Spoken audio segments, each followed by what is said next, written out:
అందరికీ నమస్కారం అండి. వెల్కమ్ టు మై ఛానల్ జై గురుదత్త ఎస్విఎస్. నా పేరు విజయశ్రీ. ఈరోజు చందమామ కథల్లో నజారుద్దీన్ అవంతి అనే చక్కని చందమామ కథ నుండి విందాం. చైనాలో నజారుద్దీన్ అవంతి అనే హాస్యగాడు ఒకడు ఉండేవాడు. ఇతని గురించి చాలా హాస్య కథలు చెబుతారు. ఒకనాటి రాత్రి అవంతి శ్మశానం మీదుగా వెళ్తున్నాడట. అతని వెనుకగా కొందరు గుర్రాలెక్కి సవారీ చేస్తూ వచ్చారు. వాళ్ళు దొంగలై ఉంటారని అనుమానం కలిగి అవంతి ఒక సమాధిలో దూరి దాక్కున్నాడు. అశ్వికులు అతను దాక్కోవడం చూసి వారు కూడా అతన్ని అనుమానించారు. అందుచేత వారు అతన్ని సమీపించి ఎవరు నువ్వు అని అరిచారు. అవంతి సమాధిలో నుంచి తల బయటికి పెట్టి నేను చచ్చిపోయిన వాణ్ణి, నన్ను సమాధి కింద పాతిపెట్టారు అన్నాడు. ఈ అపరాత్రి వేళ చచ్చిపోయినవాడు పైకి రావాల్సిన పని ఏమిటో అన్నారు అశ్వికులు. చల్లగాలి కోసం వచ్చాను అన్నాడు అవంతి. చచ్చిన వాళ్ళకు కూడా చల్లగాలి అవసరమా అన్నారు వాళ్ళు. అవసరం లేదు, నేనే పొరపడ్డాను అంటూ అవంతి సమాధిలోకి దూరాడు. ఇంకొక రోజు అవంతి ఇంట ఒక దొంగ పడ్డాడు. అవంతి దొంగను చూసి సందుగాయ పెట్టెలో దాక్కున్నాడు. దొంగ ఇల్లంతా వెతికి ఏమీ దొరక్క సందుగాయ పెట్టె మూత ఎత్తి అవంతిని చూసి ఓహో నువ్విక్కడ ఉన్నావా అన్నాడు. నీకు కావలసిందేది మా ఇంట్లో దొరకదని సిగ్గేసి ఇందులో దాక్కున్నాను అన్నాడు అవంతి. మరొకసారి అవంతి ఇంట దొంగలు పడి ఇంట్లో ఉన్న సామానంతా మోసుకుపోయారు. మరొకసారి అవంతి ఇంట దొంగలు పడి ఇంట్లో ఉన్న సామానంతా మోసుకుపోసాగారు. ఒకటి రెండు చిల్లర సామాన్లతో అవంతి వారు వెనకనే బయలుదేరాడు.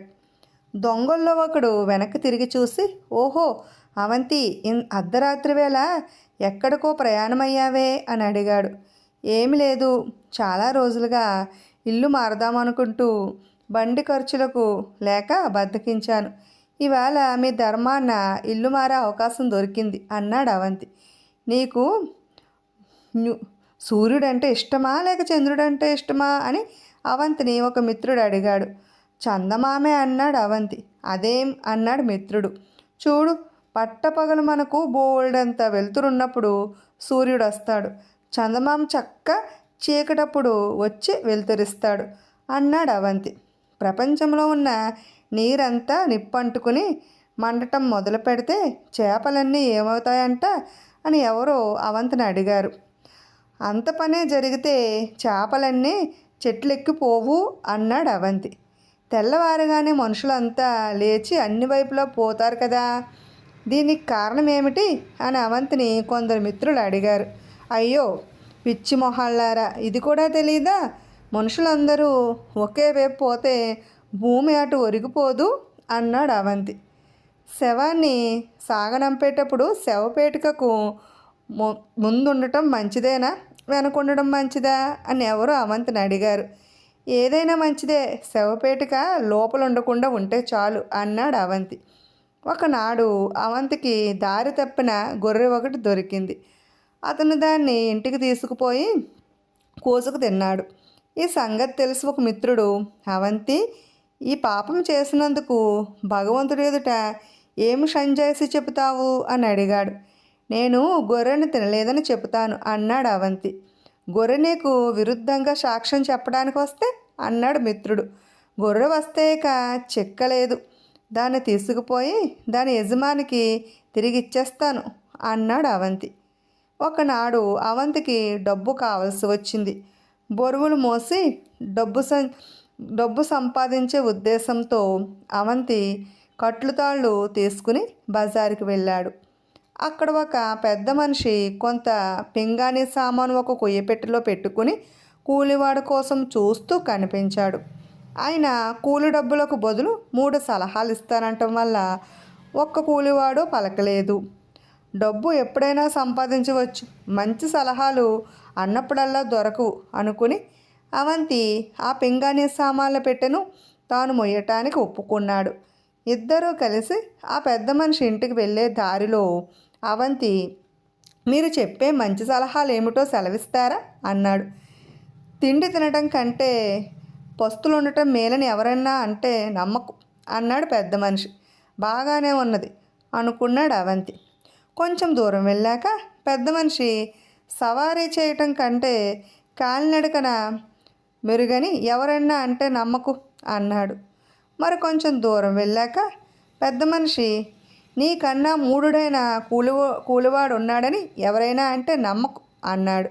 వెంటనే అవంతి తన నెత్తి మీద పెట్టెను విసిరి కింద పెట్టి ఈ పెట్టెలో ఉండే పింగాణి సరుకు పగిలిపోలేదని ఎవరైనా అంటే నమ్మకు అని వెళ్ళిపోయాడు. ఇప్పుడు అదృష్ట దురదృష్టాలు అనే మరో చక్కని చందమామ కథను విందాం. ఈజిప్ట్ దేశానికి ఖలీఫాగా ఉండిన మహమ్మద్ ఇబన్ తైలూన్ చాలా సజ్జనుడు. ఆయన సింహాసనం ఎక్కుతూనే తన తండ్రి చేసిన అక్రమాలను సరిదిద్ది అరాజకాన్ని తొలగించాడు. తన తండ్రి ప్రజలను హింసించి కూడబెట్టిన ద్రవ్యంతో ఆయన కవులను వీరులను పోషించి పేద సాధులకు సాయపడ్డాడు. అందుచేత ఆయన పరిపాలనలో దేశం సుభిక్షంగా ఉంది.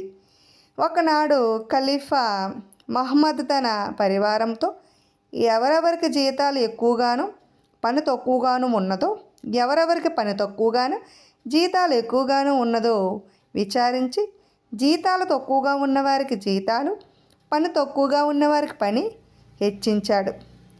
అందరి విషయము విచారించినాక ఒక వృద్ధుడు మాత్రం మిగిలాడు. తాత, నా పరివారంలో నువ్వు చేసే పని ఏమిటి? నీ జీతం ఎంత అని ఖలీఫా అడిగాడు. కీర్తిశేషులైన మీ తండ్రి గారు ఒక చిన్న పెట్టె ఇచ్చి దాన్ని కాపాడమన్నారు. అంతకు మించి నేను చేస్తున్న పని ఏమీ లేదు. అందుకు గాను నాకు నెలకు 10 బంగారు దీనారాలు ఇస్తున్నారు అన్నాడు వృద్ధుడు. ఆ కాస్త పనికి అంత జీతమా? ఆ పెట్టెలో ఏమున్నది అని ఖలీఫా ఆశ్చర్యంగా అడిగాడు. దాన్ని 40 ఏళ్లుగా కాపాడుతున్నాను కానీ అందులో ఏమున్నది నాకు తెలియదు అన్నాడు వృద్ధుడు. ఖలీఫా ఆ పెట్టెను తెప్పించి చూశాడు. అది బంగారు పెట్టె. దాన్ని తెరిచి చూడగా అందులో ఏదో ఎర్రని పొడి తోలుపైన రాసిన ఒక శాసనము కనిపించాయి. అయితే ఆ శాసనం ఏ భాషలో రాసి ఉన్నదో దానికి అర్థమేమిటో దర్బారులో ఒక్కరికి బోధపడలేదు. ఖలీఫా దాని గురించి ఆరా తీయగా ఆ పెట్టె ఆసన్ అబ్దుల్లా అనేవాడిదని, అతన్ని ఖలీఫా తండ్రి ఖైదు చేశాడని తెలియవచ్చింది. ఆసన్ అబ్దుల్లా ఇంకా జీవించి ఉన్న పక్షంలో వెంటనే విడిపించి తీసుకురమ్మని ఖలీఫా ఉత్తర్విచ్చాడు. 40 ఏళ్ల ఖైదు అనుభవించి ముసలివాడైన ఆసన్ను అబ్దుల్లాను ఖైదులో నుంచి బయటకు తెచ్చి ఆయనకు బట్టలు పెట్టి సత్కరించి ఖలీఫా ఎదుటకు తెచ్చారు. ఖలీఫా బంగారు పెట్టెను ఆయనకిస్తూ ఇది మీ సొత్తని తెలిసింది, మీరే తీసుకోండి అన్నాడు. ఆసన్ అబ్దుల్లా ఆనంద బాష్పాలు రాలుస్తూ మహాప్రభు, మీ తండ్రి బలత్కారంగా లాక్కున్న ఈ పెట్టెను నేను ఇచ్ఛాపూర్వకంగా మీకు ఇస్తున్నాను, పరిగ్రహించండి అన్నాడు. ఖలీఫా ఆసన్ అబ్దుల్లా చేతిని ముద్దు పెట్టుకుని ఆ పెట్టె కథ ఏమిటో చెప్పమన్నాడు. ఆసన్ అబ్దుల్లా తన కథను ఈ విధంగా చెప్పాడు. కైరో నగరంలో ఉన్న వర్తకుల్లో కల్లా మా తండ్రి చాలా ధనికుడు.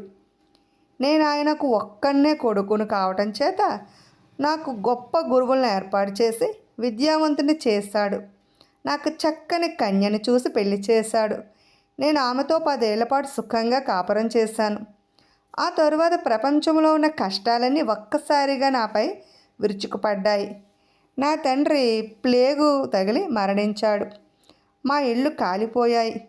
మా నౌకలు సముద్రంలో మునిగిపోయాయి. నేను సమస్తము పోగొట్టుకొని ముష్టి ఎత్తి జీవించవలసి వచ్చింది. ఒక్కొక్కసారి నేను, నా భార్య, పిల్లలు పస్తులు ఉండవలసి వచ్చేది. అటువంటి పరిస్థితుల్లో ఒకనాడు నా భార్య తన ఆఖరు దుస్తులు నా చేతికిచ్చి అవి అమ్ముకుని పిల్లలకు ఇంత రొట్టె తెమ్మన్నది. నేను నా భార్య బట్టలు తీసుకుని పోతూ ఉండగా ఒంటి మీద సవారీ అయి ఒక బదవీ నాకు ఎదురొచ్చాడు. అతను నన్ను చూసి ఒంటె దిగి ఆసన్ అబ్దుల్లా అనే గొప్ప వర్తకుడి ఇంటికి దారి ఎటు అని అడిగాడు. అరబ్ మహాశయ, ఆ పేరు గలవాడెవడు కైరోలో ఉన్నట్టు నాకు తెలియదు అంటూ నేను దాటి పోబోయాను. కానీ అతను నా చెయ్యి పట్టుకుని ఆపి, నువ్వు హసన్ అబ్దుల్లావు కావా? అల్లా పంపిన అతిథివి వదిలించుకుంటావా అంటూ మందలించాడు. తరువాత అతను నన్ను ఆప్తుల్లాగా ఆలింగనం చేసుకుని నా వెంట మా ఇంటికి వచ్చాడు. నేను నా భార్య దుస్తులు అమ్మటానికి మరొకసారి బయటకు పోతూ ఉండగా అతను నన్ను ఆపి, నేను పోతున్న పని గ్రహించి నా చేతిలో 10 బంగారు కాసులు పెట్టి ఇంటికి కావలసిన సంబారాలన్నీ తెమ్మన్నాడు. అతను 15 రోజుల పాటు నాకు అతిథిగా ఉండి ప్రతిరోజు 10 బంగారు కాసులు నా చేత ఉంచుతూ వచ్చాడు. 16వ నాడు అతను నాతో అకస్మాత్తుగా, నాకు అమ్ముడవుతావా హాసన్? అందుకు నువ్వు కోరినంత ధనం ఇస్తాను అన్నాడు.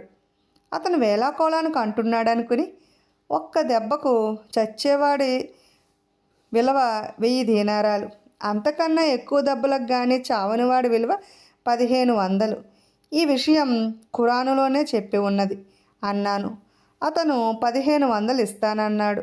అప్పుడు నాకు అతను నిజంగానే అంటున్నాడని తెలిసింది. నా భార్య పిల్లలైనా సుఖపడిపోతారని అమ్ముకుపోవడానికి ఒప్పుకున్నాను. అతను 1500 దీనారాలు ఎంచి ఇస్తూ, నేను నిన్ను నా ప్రయాణానికి తోడు ఉండలందుకు కొన్నానే కానీ నీ ప్రాణానికి స్వేచ్ఛకు ఆటంకమేమీ ఉండబోదు అన్నాడు.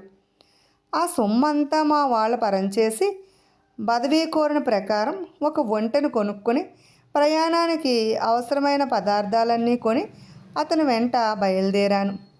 త్వరలోనే మేము ఎడారి మార్గం పట్టి మనుష్య సంచారం లేని ఆ మార్గాన్న 10 రోజులు ప్రయాణం చేసి 11వ రోజుకు ఒక మైదానం చేరుకున్నాం.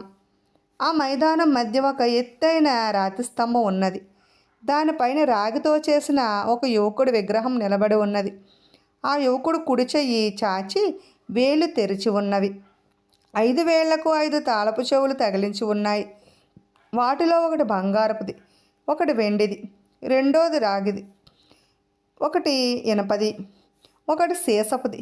నాకు అప్పట్లో ఆ తాళపు చెవుల మర్మం తెలియకపోవడం చేత కష్టాల పాలయ్యాను. స్తంభాన్ని చేరగానే మేము ఒంటెలో దిగాము. బదవి ఒక మెలికల విల్లు బాణాలు తీసి ఎక్కుపెట్టి రాగి విగ్రహం కేసి కొట్టాడు. కానీ బాణం అంత ఎత్తు పోలేదు. అతను విల్లును నా చేతికిచ్చి విగ్రహం చేతివేళ్లకు తగిలించిన తాళపు చెవులు పడగొట్టమన్నాడు. అదృష్టవశాత్తు నా మొదటి బాణంతో బంగారు తాళపు చెవి పడగొట్టి దాన్ని నా యజమానికి ఇవ్వబోయాను. కానీ అతను నన్నే ఉంచుకోమన్నాడు. అది కష్టాలు తెచ్చేది. ఆ సంగతి నేను ఎరగక దాన్ని బొడ్డులో పెట్టుకున్నాను. తర్వాత నేను పడగొట్టిన వెండి తాళపు చెవిని కూడా నా యజమాని నన్నే ఉంచుకోమన్నాడు. అది బాధలు తెచ్చిపెట్టేది. తరువాత నేను ఇనప తాళపు చెవిని, సీసపు తాళపు చెవిని పడగొట్టాను. బదవి నా బలాన్ని, గురిని ఆనందంతో మెచ్చుకుంటూ ఆ 2 తాళపు చెవులను తీసుకున్నాడు. అవి సుఖాన్ని, జ్ఞానాన్ని సమకూర్చేవి. నేను మరొక బాణం ఎక్కుపెట్టి రాగి తాళపు చెవిని పడగొట్టబోతూ ఉండగా బదవి విల్లును నా చేతి నుండి లాగేసుకుని, ఏం పనిచేస్తున్నావు నిర్భాగ్యుడా అన్నాడు. అతను విల్లును నా చేతి నుండి గుంజటంతో బాణం నా కాళ్ళ మీద పడి గాయమై బాధ పెట్టసాగింది. అదే నా కష్టాలకు, బాధలకు ప్రారంభం. ఆ రాగి తాళపు చెవి మృత్యువు తెచ్చిపెడుతుందట. నా యజమాని నా గాయానికి కట్టుకట్టి నన్ను ఒంటిపై ఎక్కించాడు. మేము 3 రోజులు ప్రయాణించి ఏవో పళ్ళ తోటలు గల ఒక ప్రదేశానికి వచ్చాం. నా గాయం సొలుపు పెడుతూనే ఉన్నది. నాకు దాహంగా ఉండడం చేత కుంటుకుంటూ వెళ్ళి చెట్ల మీద ఉన్న ఆ నవనవలాడే పళ్ళలో ఒకటి కోసి నూట పెట్టుకుని కొరికాను. మరుక్షణం నా పళ్ళు ఆ పండులో బిగుసుకుపోయాయి. అరవటానికి కూడా అవకాశం లేని స్థితిలో నేను గుడ్లు వెళ్ళబెట్టి నేల మీద పడిపోయాను. నా యజమానికి నా దుస్థితి అర్థం కాగానే ఆ చెట్ల కిందకు పోయి కింద రాలిన పళ్ళన్నీ ఏరి చూసి పురుగులు తినేస్తున్న పండు ఒకటి ఏరి దాని పురుగులను తీసి నా నోట్లో ఉన్న పండు పైన పెట్టాడు. అవి నా పండును తిని నన్ను రక్షించడానికి 3 రోజులు పట్టింది. ఆ 3 రోజులు నేను పడిన బాధ వర్ణనాతీతం. నా యజమాని నన్ను విడిచిపెట్టి వెళ్ళక నా వెంటనే ఉన్నాడు. నా ప్రక్కనే కూర్చుని ఆహారం తిన్నాడు, నిద్రపోయాడు. నేను మాత్రం ఆకలితో దహించుకుపోయాను. నా నోరు నాకు స్వాధీనమై ఏదైనా ఇంత తిని మంచినీళ్ళు తాగుదామా కదా అనుకునేసరికి మా ఆహారపు సంచి నీళ్ళ తిత్తి ఖాళీ అయిపోయాయి.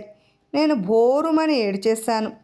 బదవి నన్ను ఏదో విధంగా ఊరడించి నా చేత ప్రయాణం కట్టించాడు. మేము ఆ రోజల్లా ప్రయాణించి ఒక కొండ దగ్గరికి వచ్చాము. నా యజమాని నన్ను అవి ఇవి తిని లేనిపోని బాధలు తెచ్చుకోవద్దని హెచ్చరించి తానే వెళ్ళి కొన్ని బ్రహ్మజముడు మట్టలు కోసి తెచ్చాడు. అతను వాటి ముళ్ళు చెక్కేసి కత్తితో తోలు తీసి లోపల గుజ్జును తినమని నాకు ఇచ్చాడు. అది రుచిగాను బలంకరంగానూ ఉన్నది.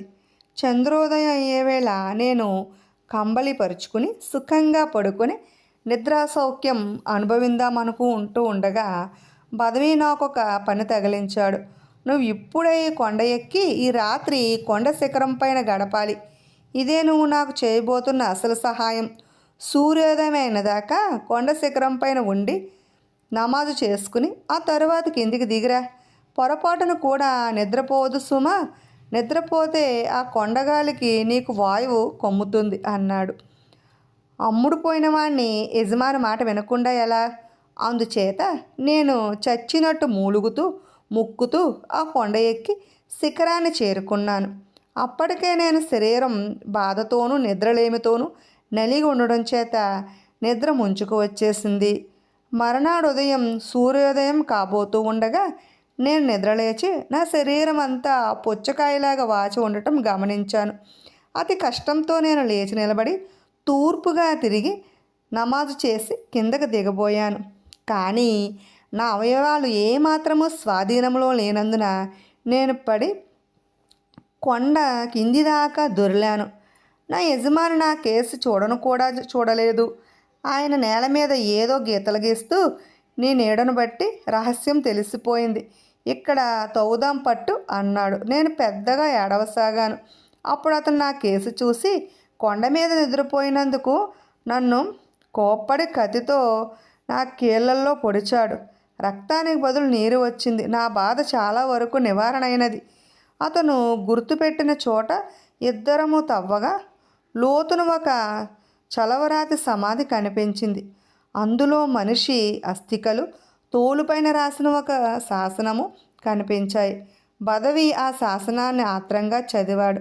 హాసన్, మనుష్య మాతృలు ఎవరూ చూడని ఇరాం నగరానికి మార్గం ఇందులో రాసి ఉన్నది. ఏ లోహాన్నైనా బంగారంగా మార్చగల సింధూర గంధకం అక్కడ మనకు దొరుకుతుంది అన్నాడతను. మేము కొండను చుట్టి పడమరగా 3 రోజులు ప్రయాణించి ఒక పాముల్లోయలోనికి చేరాం. అక్కడ ఎటు చూసినా నల్లటి కొండచెలవులు పాకుతూ కనిపించాయి. నా యజమాని నా చేతికి విల్లు బాణము ఇచ్చి కొమ్ములుండే పాముగా చూసి దాన్ని చంపి దాని తల గుండెకాయ పట్టుకురా అన్నాడు. నేను ప్రాణాలపై ఆశ విడిచిపెట్టి ఆ లోయలోనికి వెళ్ళాను. కొంతసేపటికి నాకు కొమ్ములు గల పాము కనిపించింది.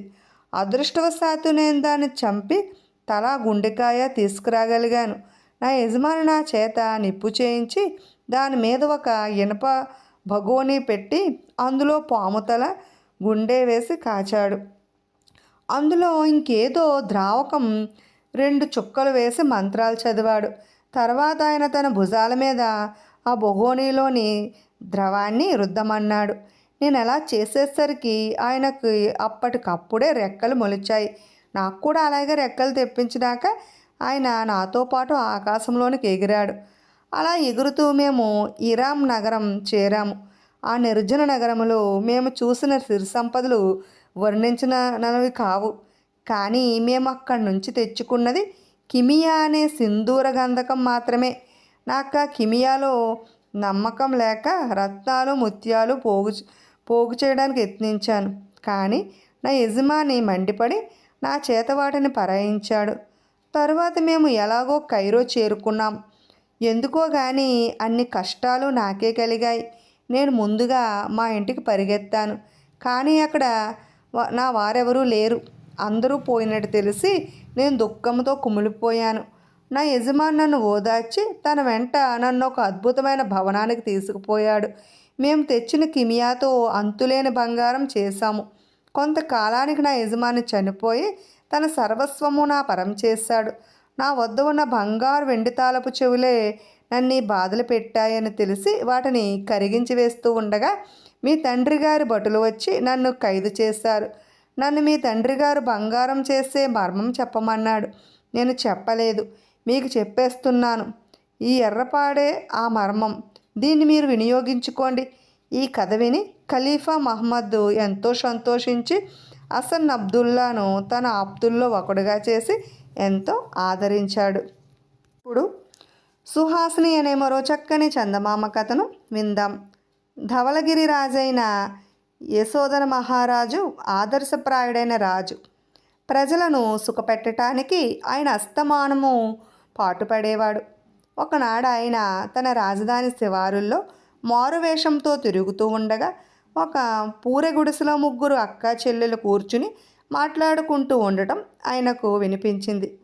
ముగ్గురిలోకి పెద్దది, నాకు రాజుగారికి ఫలహారాలు చేసేవాడిని పెళ్ళాడాలని ఉన్నది. అలా అయితే రాజుగారు తినగా మిగిలిన ఫలహారాలన్నీ కూర్చుని హాయిగా తినవచ్చు అన్నది. ఫలహారాలతో ఏం కడుపు నిండుతుంది? నాకు రాజుగారు వంటవాడిని చేసుకోవాలని ఉన్నది అన్నది రెండవది. మూడవది ఏమీ అనలేదు. కానీ దాని అక్కలు ఒత్తిడి చేసి నీకెవరిని చేసుకోవాలన్నదో చెప్పు అన్నారు.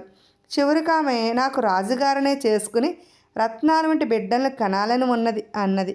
ఈ మాటలు విన్న రాజుగారు వారు ముగ్గురి కోరికలు తీర్చడానికి నిశ్చయించి మరునాడు అక్కా చెల్లెలను పిలిపించి ఒకే ముహూర్తంలో ముగ్గురికి పెళ్ళిళ్ళు అయ్యాయి.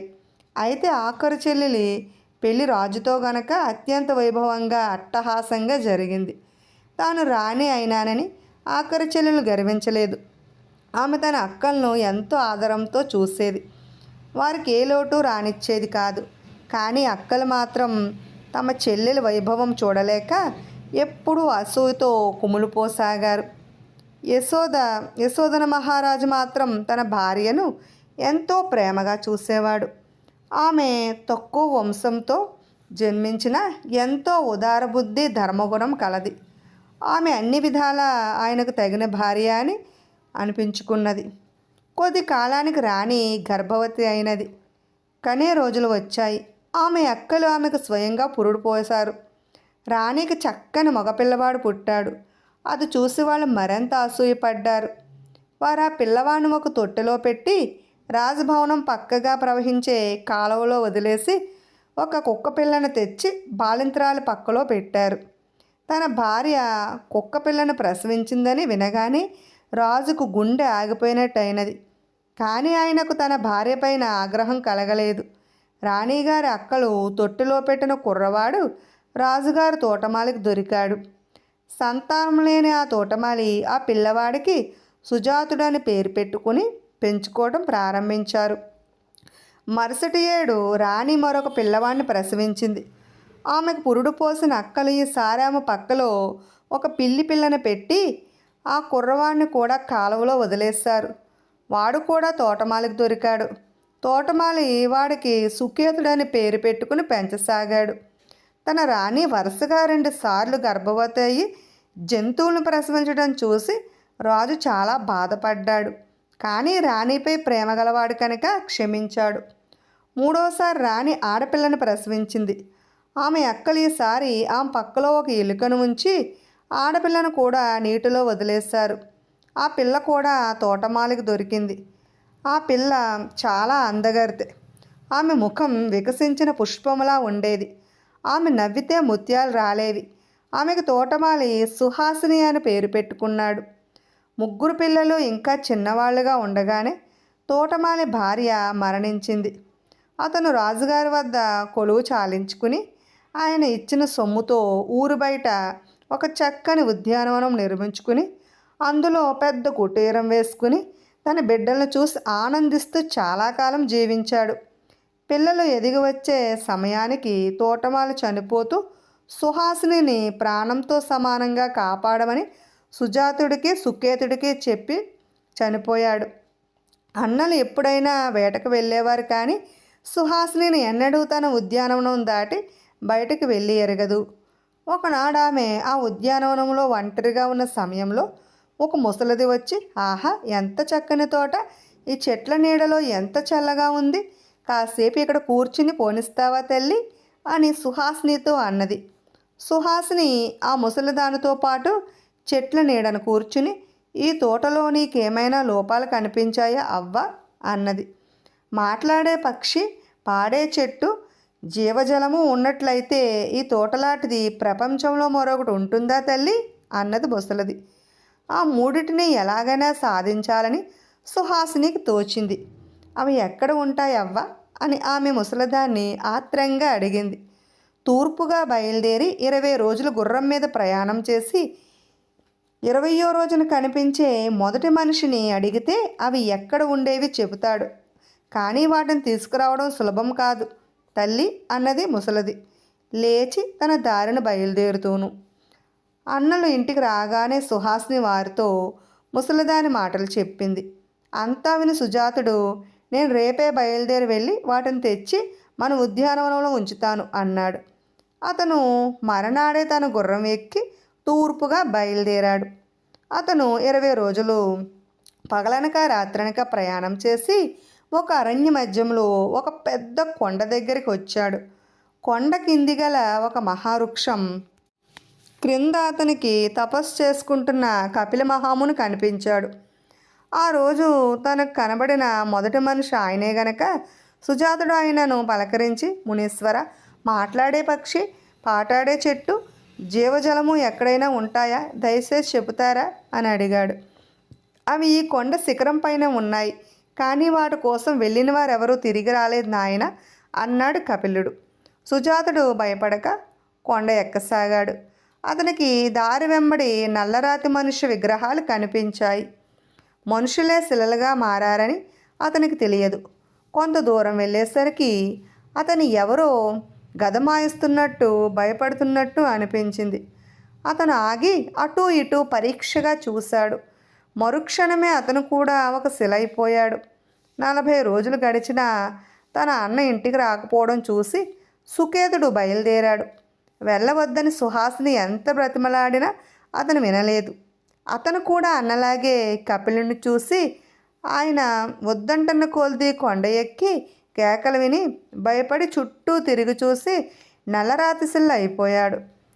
తన అన్నలు తిరిగి రారని రూఢీ కాగానే సుహాసిని హృదయం రాయిలాగా అయిపోయింది. ఆమె కనీసం వారినైనా తెచ్చుకుందామనే ఉద్దేశంతో గుర్రమెక్కి బయలుదేరి కపిలుడుండే చోటుకు వచ్చింది. ఆమె తన సంగతి యావత్తూ ఆయనతో చెప్పుకుని, మునీశ్వర, నా అన్నలు ఇటుగా వచ్చారా అని కపిలుడిని అడిగింది. వచ్చారు, వారు శిలలైపోయారమ్మా అన్నాడు కపిలుడు. స్వామి, వారిని బతికించుకోవటం ఎలాగా, వాళ్ళు తప్ప నాకు దిక్కు లేదు అన్నది సుహాసిని.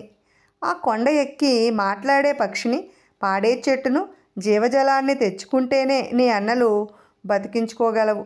నీవు వాటి కోసం కాక నీ అన్నల కోసం పోతున్నావు గనక నీకు విజయం లభిస్తుంది అన్నాడు కపిలుడు. ఆమె కొండ ఎక్కేటప్పుడు కూడా కేకలు అరుపులు వినిపించాయి, కానీ ఆమె వాటికి బెదరలేదు. ఆమె కొండ శిఖరాన్ని చేరుకుని అక్కడ పంజరములో ఉన్న పక్షిని చూసింది. అదే మాట్లాడే పక్షి. ఆ పక్షి ఆమెకు పాడే చెట్టును, జీవజలం ఉన్న మడుగును చూపించింది. పక్షి సలహాపై ఆమె పాడే చెట్టు మండ ఒకటి విరుచుకుని జీవజలం తీసుకుని పక్షితో సహా బయలుదేరింది. ఆమె దారిలో ఉన్న శిలలన్నింటిపైన జీవజలం ఒక్కొక్కటి చుక్కా వేస్తూ వచ్చింది. అక్కడ ఉన్న రాళ్ళన్నీ రాజకుమారులుగా మారాయి. వారిలో ఆమె అన్నలు కూడా ఉన్నారు. ముగ్గురు కలిసి తమ తోటకు తిరిగి వచ్చారు. తోటలోకి మాట్లాడే పక్షి రాగానే అక్కడే పాడే పక్షులు వచ్చి తోటలో కాపురం పెట్టి సంవత్సరం పొడుగునా పాడసాగాయి. పాడే చెట్టు మండ పాతిపెట్టగానే దాని ఆకులు పాడసాగాయి. ఆ పాట వినటానికి పిల్లవాయువులు తోటను ఆశ్రయించాయి. జీవజలం ఒక చుక్క వేసేటప్పటికీ ఆ తోటలోని నీటి కాలువలన్నీ గలగల శబ్దం చేస్తూ ఏడాది పొడుగునా పారటం ప్రారంభించాయి. సుహాసిని ఉండే తోటను గురించి అందరూ వింతగా చెప్పుకోసాగారు. రాజుగారికి కూడా ఈ వార్త తెలిసింది. తన భార్య మూడోసారి జంతువులను కన్నట్టు తెలిసినాక ఆయన ఆమెను కారాగృహంలో పెట్టించాడు. అది మొదలు ఆయన ఆనందమన్నది ఎరగడు. ఈ తోటలో కాసేపు కూర్చుంటే మనసు బరువు తగ్గుతుందేమోనని ఆయన ఒకనాడు ఒంటరిగా అక్కడికి వచ్చాడు. ఆ సమయాన సుహాసిని ఒంటరిగా ఉన్నది. రాజుగారు తనకు అతిథిగా వచ్చాడని తెలియగానే ఆమె కంగారు పడి మాట్లాడే పక్షి వద్దకు వెళ్ళి, పక్షి రాజుగారికి ఏం వంటకాలు చేయమన్నావు అని అడిగింది. ముత్యాలు కూరిన అరిసెలు వండి పెట్టు అన్నది పక్షి. సుహాసిని అలాగే చేసి అరిసెలు రాజు ముందు పెట్టింది. రాజు ఒక అరిసెను విరిచి చూసి, ఇదేమిటి, ఇందులో ముత్యాలు కూరారు, ఇలాంటి వంటకం ఎక్కడైనా ఉంటుందా అని ఆశ్చర్యంగా అడిగాడు. రాణి గర్భవాసాన కుక్కలు పిల్లులు ఎలుకలు పుట్టడం ఎక్కడైనా ఉందా మహారాజా అని మాట్లాడే పక్షి ఆయన్ని అడిగింది. రాజుకు గుండె గతుక్కుమన్నది. నా భార్యా పిల్లల్నే కన్నది కదా, వారేమయ్యారు అని ఆయన పక్షిని అడిగాడు. సరిగా ఆ సమయానికే సుజాతుడు సుకేతుడు వేట నుంచి తిరిగి వచ్చారు. ఇవిగో నీ పిల్లలు అన్నది మాట్లాడే పక్షి వారిని రాజుకు చూపుతూ. రాజు కంట ఆనంద బాష్పాలు రాలాయి. ఆయన తన పిల్లలను ఆలింగనం చేసుకుని ఇంటికి తీసుకుపోయాడు. తన భార్యను చెర నుండి విడిచిపెట్టి ఆమెకు క్షమాపణ చెప్పుకున్నాడు. అక్కలు తనకు తీరని ద్రోహం చేసిన రాణివారిని క్షమించింది. తరువాత యశోధన మహారాజు తన భార్యతోనూ పిల్లలతోనూ సుఖంగా జీవించాడు. విన్నారు కదండి. ఇటువంటి మరెన్నో చక్కని చందమామ కథలు వినాలనుకుంటే ఫస్ట్ మా ఛానల్ని సబ్స్క్రైబ్ చేసుకోండి, బెల్ ఐకాన్ క్లిక్ చేయండి. మేము చేసిన వీడియోస్ నోటిఫికేషన్ కోసం ప్రక్కనే ఉన్న బెల్ ఐకాన్ క్లిక్ చేయండి. లైక్ చేయండి, షేర్ చేయండి, కామెంట్ చేయండి. Thanks for watching.